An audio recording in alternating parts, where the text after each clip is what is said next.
Hier, nous avons abordé ce grand mystère sous l'aspect de la lumière et des nations, des peuples.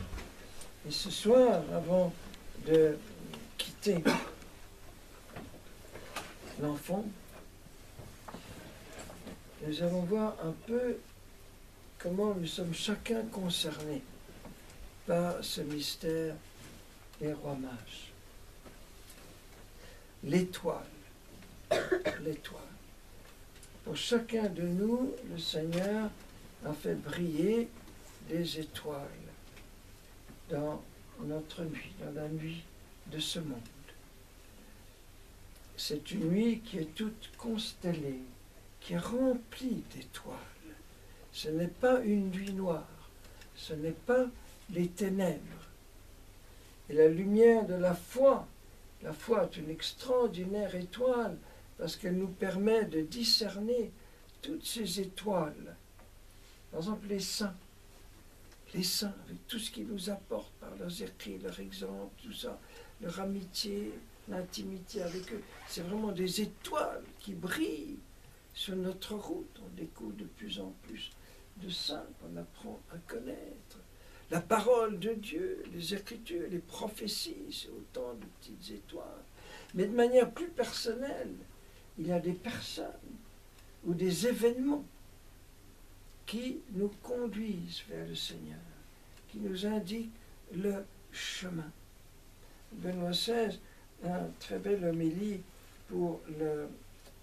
plusieurs belles homélies pour l'Épiphanie, et il y en a un où il dit: les vraies étoiles de notre vie sont les personnes qui ont été des exemples pour nous, qui sont des lumières d'espérance. Bien sûr, Jésus est le soleil qui se lève sur toutes les ténèbres de l'histoire, mais pour arriver jusqu'à lui, nous avons besoin aussi de petites lumières plus proches de nous. Des personnes qui donnent une lumière et qui offrent ainsi une orientation pour notre traversée du désert de la vie. Et il termine en disant: l'étoile de l'espérance s'est levée, le mal n'est pas déchaîné dans l'homme, la lumière sera victorieuse.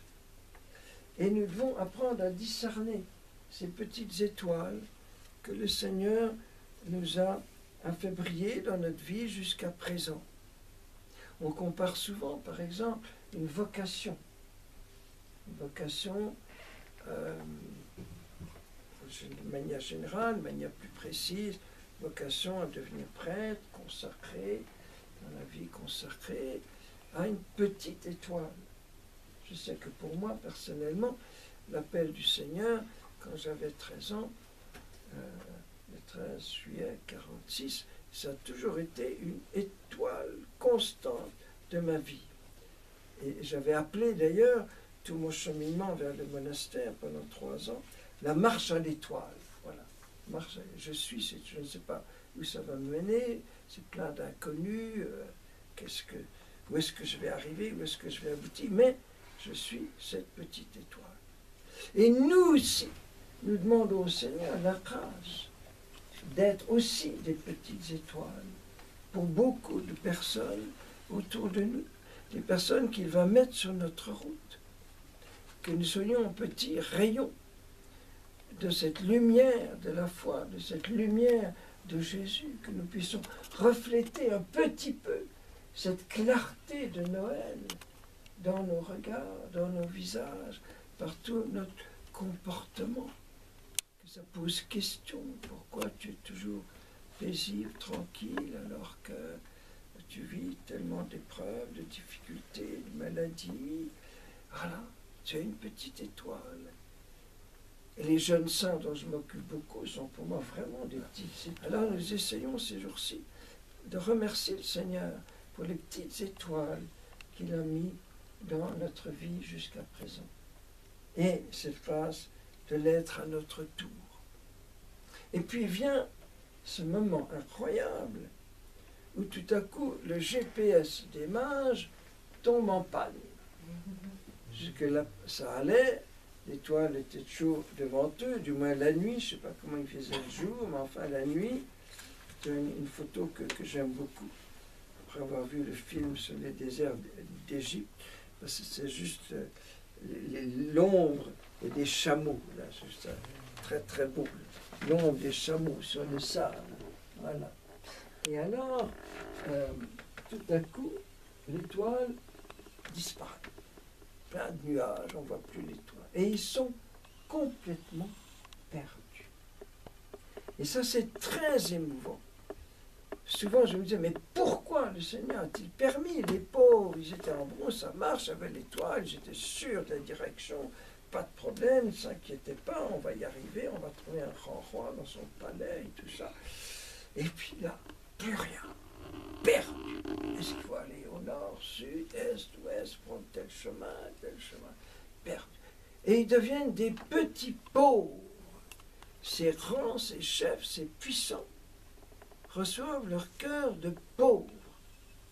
Comme les bergers qui étaient des petits pauvres reçoivent leur cœur de princes et de rois en adorant Jésus. Et là, ce sont des rois qui deviennent des pauvres petits mendiants.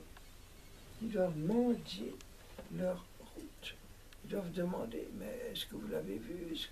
Est-ce que la télé en Israël en a parlé ce matin sur sa chaîne nationale?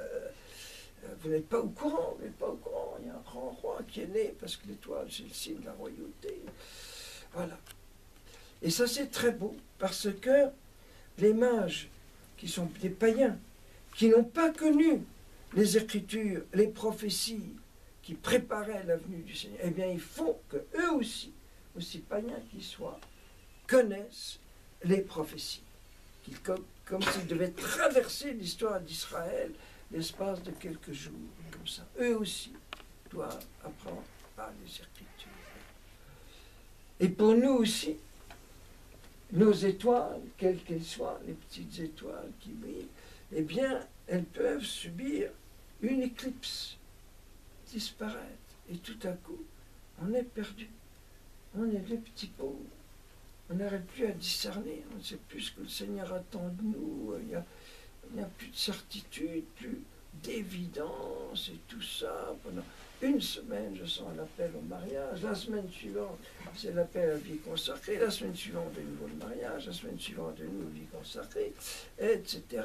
Après, je vais faire médecine, mais 3 jours après, non, je veux faire l'architecture. Non, la semaine suivante. Et on ne sait plus. Voilà, on est complètement perdu. Voilà.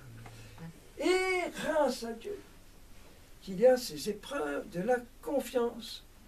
Parce qu'il veut que nous ayons besoin d'autres personnes, comme les mages qui ont dû se renseigner auprès du roi Hérode et des savants, des scribes du peuple. Voilà.